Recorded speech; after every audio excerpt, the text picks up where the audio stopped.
Fala galera, tudo bem com vocês? Vamos a mais uma aula sobre desvendando as vozes do discurso. Bom, ativa ou passiva? O poder das vozes. As vozes verbais são a maneira como o verbo se relaciona com o sujeito da oração. É como se fossem diferentes pontos de vista para contar uma mesma história.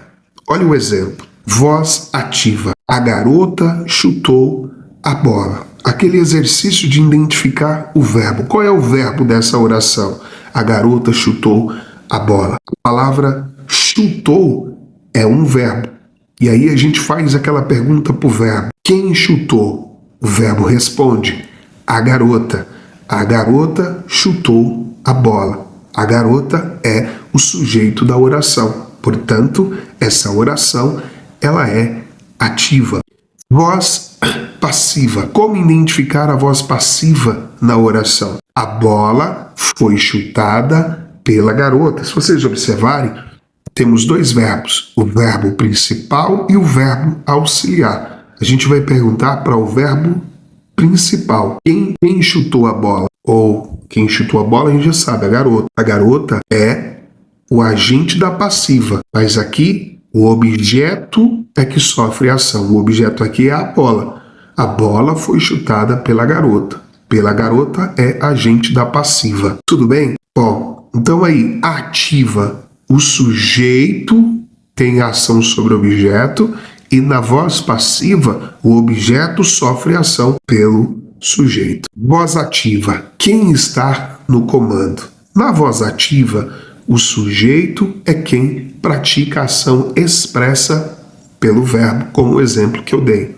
Quais são as características da voz ativa? Primeiro, clareza e objetividade, foco em quem realiza a ação, e a estrutura, ela segue essa: sujeito mais verbo mais complemento. Essa é a estrutura da oração contendo voz ativa. Olha o exemplo aí que vocês têm. O aluno resolveu o problema. O verbo é o resolveu. A gente pergunta para o verbo quem resolveu? O aluno. Então, o aluno é o sujeito da oração. Logo, essa oração contém voz ativa, porque é o sujeito que tem ação sobre o problema. Nós assistimos ao filme. O verbo é assistimos. Aí a gente pergunta para o verbo quem assistiu? Nós. Então, nós é o sujeito da oração, porque o objeto aqui é o filme. Então, o sujeito é o nós. Terceiro exemplo. A professora explicou a matéria. A gente pergunta para o verbo quem explicou? A professora. Logo, o sujeito da oração é a professora. Tudo bem? Alguma dúvida? Se tiver, deixa aqui nos comentários. Agora sobre a voz passiva. O que aconteceu? Na voz passiva, o sujeito sofre ou recebe a ação pelo verbo. Mas antes, a gente precisa entender quais são as características da voz passiva. O foco está no resultado da ação, maior formalidade no texto ou na oração. É comum em textos científicos, jornalísticos, tá? E também pode omitir quem praticou a ação, tá? Vamos ver agora como que é a estrutura da voz passiva.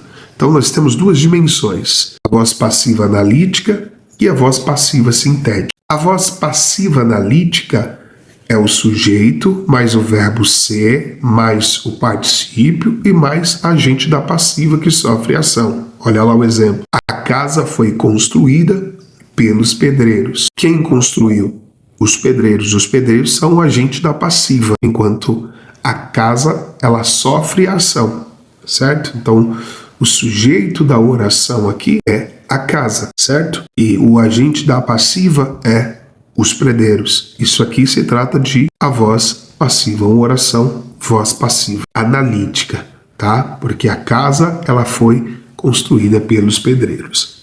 Voz passiva sintética. É o verbo mais ser, tá? E o índice do sujeito indeterminado, tá? É quando o sujeito não aparece na oração. A gente vai ver o exemplo no próximo slide. agente da passiva, quem fez, afinal, né? Então, como identificar o agente da passiva? Ele é introduzido pela preposição por e de, que corresponde ao sujeito da voz ativa. Tá? Então, o agente da passiva, ele corresponde ao sujeito da voz ativa. Pode ser omitido quando não é importante ou reconhecido na oração. Vamos ver o exemplo? Bom, o mistério foi solucionado pelo detetive. O que foi solucionado? O mistério. E aí você pergunta, por quem? Pelo detetive. Pelo detetive é o agente da passiva, tá? Então, perceba que ele é o sujeito ativo da oração, mas ele está sofrendo a ação. Então, por isso que ele é identificado como agente da passiva. A carta foi escrita por mim. O que foi escrito? A carta. Por quem?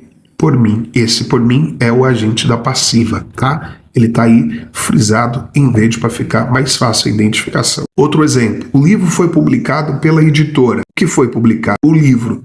Por quem? Pela editora. Então, a editora é o agente da passiva, tá? Então, esses são os elementos e as características e como identificar aí o agente da passiva na oração. Bom, chegou a hora da gente... eu vou pular esse slide, porque essa informação agora não é tão importante. Mas para a gente fixar a informação, desculpa, que foi apresentada no vídeo, bom, então a gente precisa diferenciar a função de cada uma delas. Cada voz verbal produz um efeito de sentido diferente no texto, sobre a voz ativa e voz passiva. Então, a função da voz passiva, ativa no texto, só para reforçar as ideias que eu passei, a voz ativa, ela tem clareza e objetividade, foco em quem realiza a ação, tem mais dinamismo e responsabilidade, e também mais comum na linguagem do dia a dia, do cotidiano, tá? Enquanto a voz passiva, ele tem mais uma formalidade, um distanciamento, o foco em quem recebe a ação, a ênfase no resultado ou no processo. É muito comum a voz passiva em textos científicos e jornalísticos. Vamos identificar isso no texto jornalístico? Vamos lá. O presidente assinou o decreto. Quem assinou? O presidente. Ele assinou o quê? O decreto. Então aqui nós temos a oração ativa, porque o presidente é o sujeito da oração. É ele quem tem a ação sobre o objeto, que é o decreto.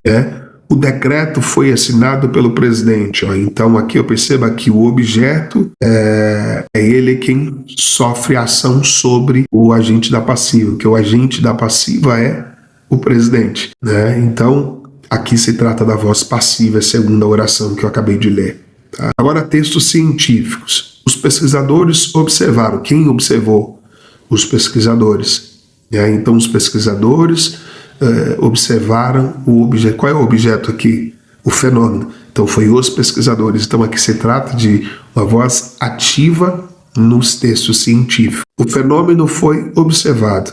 Então, perceba que aqui se trata da oração passiva, né? Enquanto o objeto, ele sofre a ação, né? Ele quem desenvolve a ação sobre o agente da passiva, né? Então, o fenômeno foi observado, né? Então, aqui se trata da oração passiva. Então, há diferença. A relação entre elas é diferente porque cada uma tem as suas características, as suas especificidades e a sua função na relação de sentido em que cada uma exerce na oração. Alguma dúvida? Deixe aqui nos comentários se você tem alguma dúvida, para que nos próximos vídeos eu possa sanar essa sua dúvida. Então, aqui eu tenho alguns elementos, né? É uma atividade em grupo que não compete aplicar aqui agora. E para a gente finalizar, só para a gente recapitular as informações que foram tratadas aqui,